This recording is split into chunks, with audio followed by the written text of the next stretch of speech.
अच्छा भाई, सेट्स हम पढ़ रहे थे, ये सेट्स का पार्ट 2 है, ठीक है। अच्छा, इंट्रोडक्शन के बाद कुछ फेमस सेट्स भी होते हैं नंबर्स के, जो क्योंकि हम मैथ्स पढ़े हैं तो नंबर्स के सेट्स देखेंगे।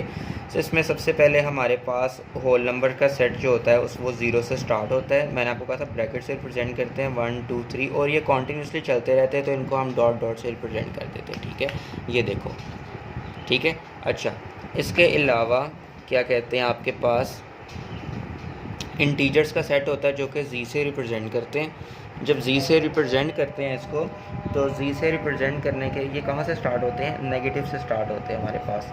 तो नेगेटिव हमें नहीं पता कहाँ से हो रहे हैं, -3, क्योंकि हमें माइनस का लास्ट डिजिट नहीं पता, -2 और ये -1, सेंटर में 0, 0 के साथ कोई साइन नहीं होता, 1 2 और 3 कॉन्टीन्यूसली चलते रहते हैं सेट को क्लोज भी कर। तो इसका मतलब ये इन्फिनिट होते हैं। अच्छा, जिस सेट के अंदर काउंटेबल होते हैं उसको कहते हैं कि ये फिनिट सेट है। काउंटेबल का मतलब है अगर हम सेट्स के एलिमेंट को काउंट कर सकते हैं तो हम कहते हैं कि ये फाइनाइट सेट है। मैं भी एग्जांपल देता हूँ आपको। और जिनको हम काउंट नहीं कर सकते उनको कहते हैं हम इनफाइनाइट। जैसे मेरे पास ये होल नंबर इनफाइनाइट है और इंटीजर्स मेरे पास इनफाइनाइट है। अगर मैं सेट लिखता हूँ ए सेट है मेरे पास 5 नंबर्स का, 1 2 3 4 5, फर्स्ट 5 नेचुरल नंबर्स क्या होते हैं, नेचुरल नंबर्स 1 से स्टार्ट होते हैं और ये पॉजिटिव होते हैं, और मेरे पास ये कॉन्टीन्यूसली ये भी चलते रहते हैं, ठीक है। Set of even numbers, set of odd numbers, आप जितने भी सेट्स हैं ये आपके पास डिटेल में लिखे होंगे। तो ये आपके पास आया कि ये स्पेसिफिक आपके पास सेट होते हैं। अच्छा, अब जो मेन चीज़ हमने पढ़ी, सेट को रिप्रेजेंट भी कर लिया। अच्छा, अब हमने जो मेन कंसेप्ट की तरफ आना है वो है सबसेट, ठीक है।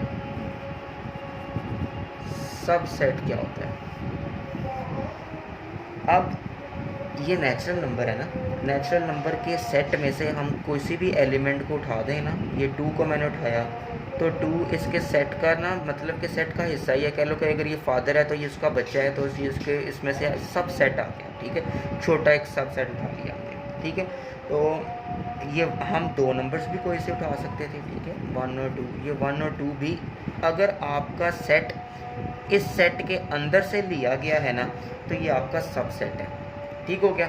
अब एक सबसेट हम करते हैं कि कितने पॉसिबल सेट होते हैं, और मैं आपको बताता हूँ ये किस तरह से करते हैं। मुझे पास एक सेट दिया गया है ए सेट है मेरे पास 0 1 और 2, और मुझे कहा गया है इसके पॉसिबल सबसेट्स कितने बनते हैं। अब इसके पॉसिबल सबसेट फाइंड करने के लिए मैं क्या करूँगा कि मैंने सबसे पहले मैं इसके सबसेट्स बनाता हूँ सेपरेटली। सबसे पहले ये 0।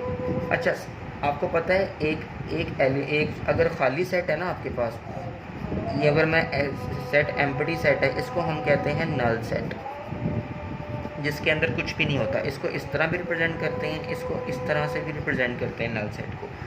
आपको पता है कि जो नल सेट होता है वो हर सेट का सबसेट होता है, ठीक है। अगर किसी सेट के अंदर कोई कुछ भी हो ना, तो उसके अंदर नल सेट लाजमी होता है। अभी सेट के अंदर 0 1 2 था ना, लेकिन इसके अंदर नल सेट भी होगा, ठीक है। तो सबसे पहला जो सबसेट हम बनाते हैं ना, वो नल सेट का बनाते हैं, ठीक है। उसके बाद 0 भी बनता है मेरे पास, उसके बाद मेरे पास 1 भी बनता है, इसका इसी का ही सबसेट है ना। और ये मेरे पास ये आपके पास 2 लैदा मैंने कर दिया। उसके बाद 0 1 भी लिख सकता हूँ मैं, 0 2 भी लिख सकता हूँ, उसके बाद 1 2 भी लिख सकता हूँ। उसके बाद मैं, अच्छा, 0 1 2 भी मेरे पास सबसेट होता है, क्योंकि ये भी इसी सेट का ही पार्ट है ना। तो मेरे पास 3 थे ना, तो कितने पॉसिबल बने, 1 2 3 4 5 6 7 8 बने मेरे पास। इसका मतलब है 2n। n का मतलब है ये 1 2 3, मैंने 2n 3 थे, मैंने 3 लिखा, इसका मतलब ये 8, तो 8 बनेंगे। तो 2n, अगर मेरे पास 2 होंगे तो 2 का मतलब 4, तो 4 मेरे पास जो है ना वो सबसेट्स बनेंगे। अच्छा, इस चीज़ का तो पता चल गया आपको कि सबसेट्स क्या होते हैं। अच्छा, अब मैं आपसे कुछ सवाल पूछूंगा सबसेट से रिलेटेड, आपको कंसेप्ट स्ट्रॉन्ग हो जाएगा।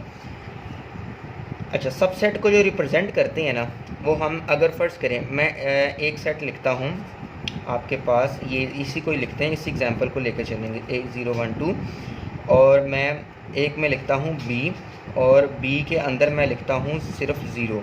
क्या मुझे बताएं b सबसेट है सबसेट का मतलब आपके पास क्या होता है कि ये सेट बी जो है, क्या ये इस सेट का हिस्सा है ए का? बी सबसेट है ए का? Yes, true. समझ आई? उसके बाद अब ने ये देखना है कि जो हमारे पास एक मैं सेट लेता हूँ, ये है मेरे पास 0 और 3 और ये है मेरे पास सी। क्या सी सबसेट है ए का? नो, क्योंकि 3 तो इसका पार्ट है ही नहीं, तो हम कहेंगे ये इसका सबसेट नहीं है, फॉल्स। और मैंने आपको बताया पॉसिबल सबसेट्स कैसे देखते हैं, 1 2 3 4 5 6 7 8, हमने इस तरह से लिस्ट बनानी होती है जितने भी पॉसिबल। आपने रिपीटेशन नहीं करनी, 0 1 और 1 0 ये एक ही चीज़ है, ठीक है। 0 1 और 1 0 आपने सेट के अंदर रिपीट नहीं करते। सेट के अंदर मैंने सेट के इंट्रोडक्शन में बताया था, सेट के अंदर रिपीटेशन नहीं होती, ये सेट नहीं होता 1 1 2 3, क्योंकि ये रिपीटेशन हो गई है, this is not a set. ठीक हो गया? तो आपने सबसेट का भी कंसेप्ट आपको पता चल गया कि ये सबसेट होता है। अच्छा, उसके अलावा मैं एक मार्कर से एक चीज़ हाईलाइट करूँगा, प्रॉपर सबसेट को इस तरह से रिप्रेजेंट करते हैं, ठीक है। अच्छा, ये नल सेट से लेके जितने भी इससे सेट से छोटे होते हैं ना, ये वाले सारे, इनको कहते हैं ये प्रॉपर सबसेट है, ठीक है। और ये जो अकेला होता है आपके पास, जिसकी तादाद एग्जैक्टली क्वेश्चन के बराबर होती है, इसको कहते हैं इम्प्रॉपर सबसेट, ठीक है। तो ये चीज़ें सबसेट के हवाले से याद रखनी है। अगर इसी सबसेट को मैं एक बड़े सेट में बंद कर देता हूँ, ये एक बड़ा सेट मैंने बनाया और ये बड़े सेट के अंदर मैंने ये 8 को बंद कर दिया और इसको मैं नाम देता हूँ P ऑफ A, ये मेरे पास पावर सेट बन गया A का, ये एक सेट बनेगा मेरे पास P of A equals to, ये जब एक सेट में आ जाएगा सारा बड़े में, तो मेरे पास ये पावर सेट हो जाएगा, ठीक है। तो हमने पावर सेट पढ़ा, सबसेट पढ़ा, प्रॉपर सबसेट पढ़ा, इम्प्रॉपर पढ़ा, हमने नल सेट को देखा, हमने देखा रिपीटेशन नहीं होती, ठीक है। तो ये आपका सेट का कंसेप्ट है सारा, ठीक हो गया। फिर भी कोई चीज़ कंसेप्ट रह गया हो, होपफुली मैं बाद में वीडियो ज़रूर बनाऊंगा, तो कमेंट में मुझे लाजमी बताना है। थ्योरी को अच्छे से पढ़ा करो, एक्सरसाइज से पहले एग्जाम्पल्स को अच्छे से सॉल्व किया करो, ठीक है।